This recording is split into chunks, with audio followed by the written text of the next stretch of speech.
Hello beautiful people and welcome to the channel Life After Narc. My name's Debbie and I talk about all things to do with narcissistic, abusive and toxic relationships, as well as looking at healing from them. And today's video I'm going to be looking at ghosting. Well, ghosting is not necessarily just a narcissistic trait or an abusive trait. It's something that happens and that we can perhaps even perform.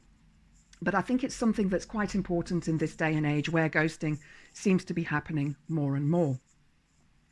So before I get into the body of the video, please click the like button. Please subscribe to the channel and share the video with your friends and family, anyone who you think may benefit. So ghosting, what is it? I'm sure you've heard this term and probably many of you have.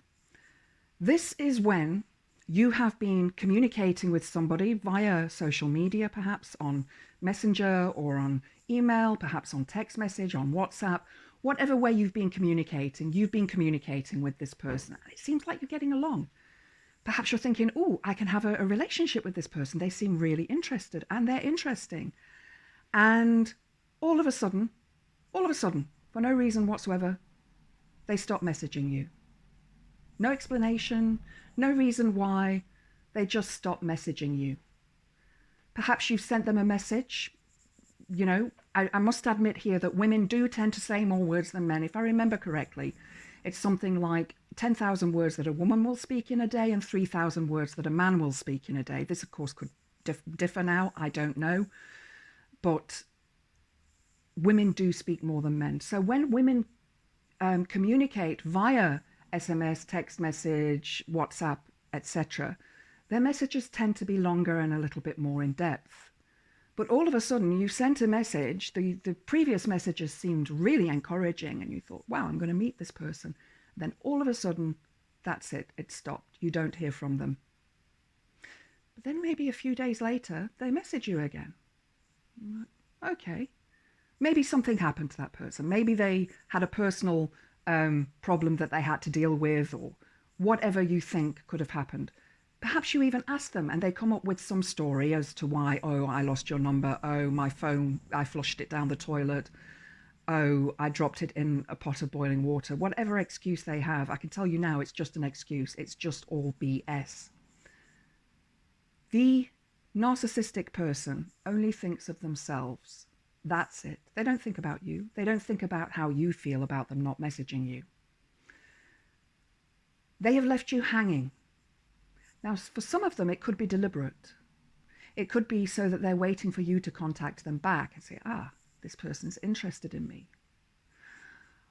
Or it could be to see just how desperate you are to be with them.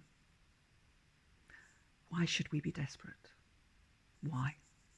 We shouldn't be. Now, I've seen some messages recently on some support groups that I belong to, narcissistic support groups, and one lady asked, she'd been messaging this person and they seemed to get on really well, and then all of a sudden he stopped messaging her. Then a week later he messaged her again, and then he stopped again, and backwards and forwards and backwards and forwards. Well, in this day and age of internet access, of easy access to pornography, we find booty calls happening. Now, there is nothing wrong with that if that is your thing, and that's perfectly fine. But let's say you're wanting a relationship and you've been communicating with this person. Perhaps you've even swapped pictures of each other, you know, and perhaps they have found somebody else who will have a booty call with them. Perhaps you said, no, I'm not going to do that. I'm waiting for a relationship to happen. I'm waiting to meet this person, you know, face to face, so that I can get to know them. So you've been honest, you've been straightforward, but this person just wants a booty call.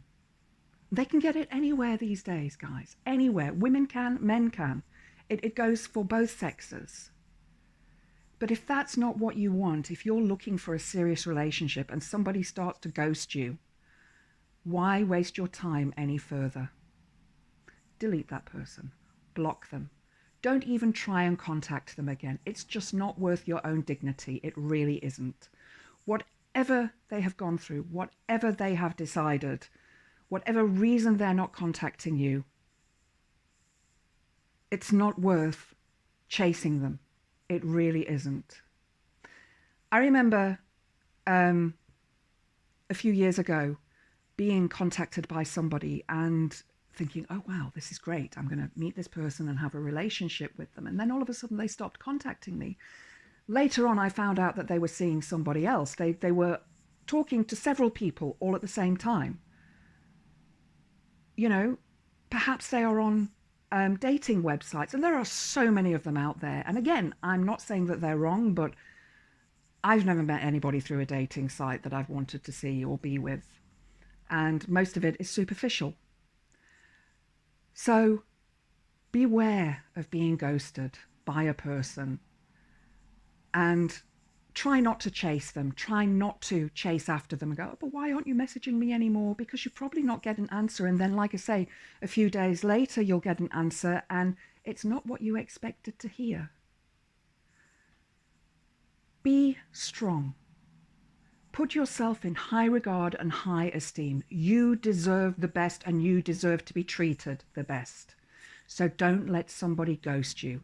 If they do ghost you, move on. I hope you've enjoyed the video. If you have, please click the like button. Please subscribe to the channel. I hope to see you next time. Blessed be.